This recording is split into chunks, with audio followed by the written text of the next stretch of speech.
7 धतूरे, कितने धतूरे लेना है? 7 धतूरे। कोई सी भी शिवरात्रि से मतलब महीने में एक बार शिवरात्रि आती है, प्रत्येक महीने आती है। किसी भी शिवरात्रि के दिन 7 धतूरे लेकर एक धतूरे में मौली, लच्छा, नाड़ा लपेटकर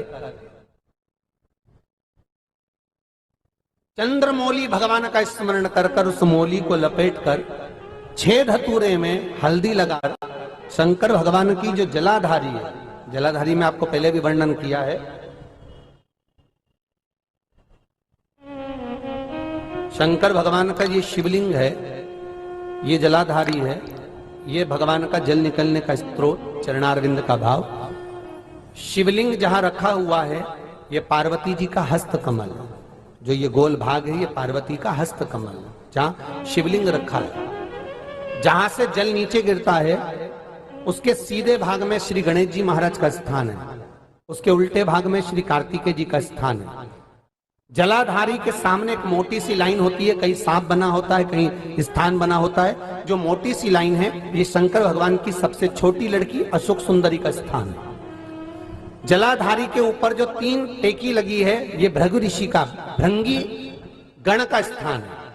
इसके ऊपर जो कलश है, कलश में जो पानी भरा जाता है वो पानी जो बूंद बूंद नीचे गिरता है ये शंकर भगवान की 5 लड़कियों का स्थान है। जया, विषहरा, सामरीबारी, धोतली और देव, ये 5 लड़कियों का स्थान है। शंकर भगवान का संपूर्ण परिवार शिवलिंग के सामने से जहां से जल चालू होता है गिरने के लिए नीचे की ओर जब जल जाता है उस स्थान पर भगवान शंकर के सारे गणों का स्थान है।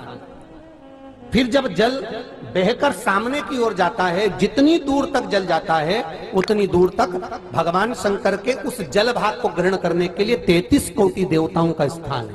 इसलिए उस जल को हम लांघते नहीं है, क्योंकि वहां 33 कोटि देवता विराजमान रहते हैं महाराज।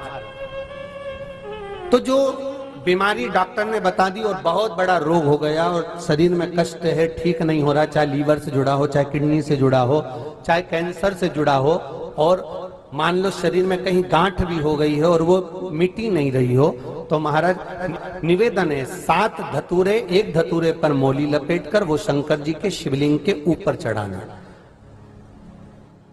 6 धतूरे, उसमें से एक धतूरा भगवान श्री गणेश जी का स्थान, दूसरा धतूरा श्री कार्तिकेय जी का स्थान, तीसरा धतूरा अशोक सुंदरी का स्थान।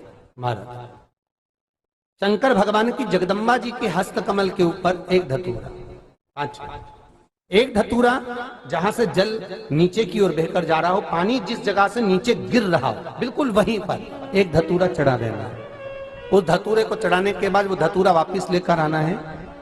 अवधूतेश्वर महादेव का नाम लेकर या चंपेश्वर महादेव का नाम लेकर उस धतूरे को, जो बीमार व्यक्ति है उसका स्पर्श कराकर बेलपत्री के पेड़ के नीचे पटकवा देना है महाराज। धीरे धीरे रोग में आराम मिलना प्रारंभ हो जाता है, औषधियां धीरे धीरे समाप्त हो जाती हैं और व्यक्ति स्वस्थ हो जाता है। ये केवल शिवरात्रि के दिन ही होता, 12 महीने शिवरात्रि आती है, आप किसी भी शिवरात्रि को कर सकते हो, किसी भी शिवरात्रि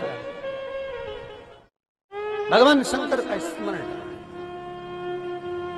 महाराज जी कोई पूछे कि ये किस पुराण से लिया गया है तो आप बता देना, लिंग पुराण के 3 स्कंद भाव में से वर्णन लिया गया है। ठीक है, कौन से पुराण में से है? लिंग पुराण के अंतर्गत। आप उसका स्मरण कर सकते हो, आप उसका अनुमोदन कर सकते हो।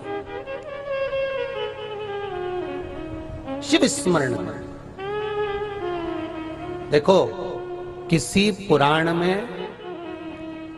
भागवत पुराण उठा लो, आदिकादिक पुराण उठाओ, किसी पुराण में ज्यादा उपाय नहीं मिलेंगे आपको, मिलेंगे तो शिव महापुराण में मिलेंगे। उसका कारण क्या है?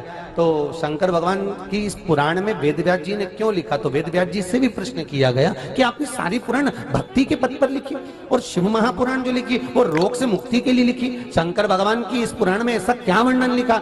वेदव्यास जी ने वर्णन किया है महाराज।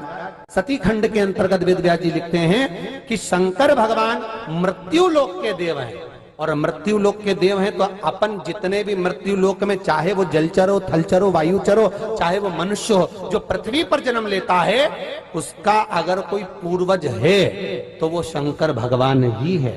शंकर भगवान हमारे दादा, परदादा, परदादा के भी परदादा हैं। और ईमानदारी से बोलना, घर में अगर बहू तकलीफ में होती है तो घर की जो बुजुर्ग होते हैं ना उनको दुख होता है। घर में अगर बेटा दुखी होता है तो घर का जो बुजुर्ग होता है, दादा पिता होता है, उसको दुख होता है। उसी तरह घर का बुजुर्ग देव अधिदेव महादेव हैं। शंकर जी की ये कथा हमारे दुख और तकलीफों को मिटाने के लिए, जिससे हम स्वतंत्र आनंद में जीवन को जी सके।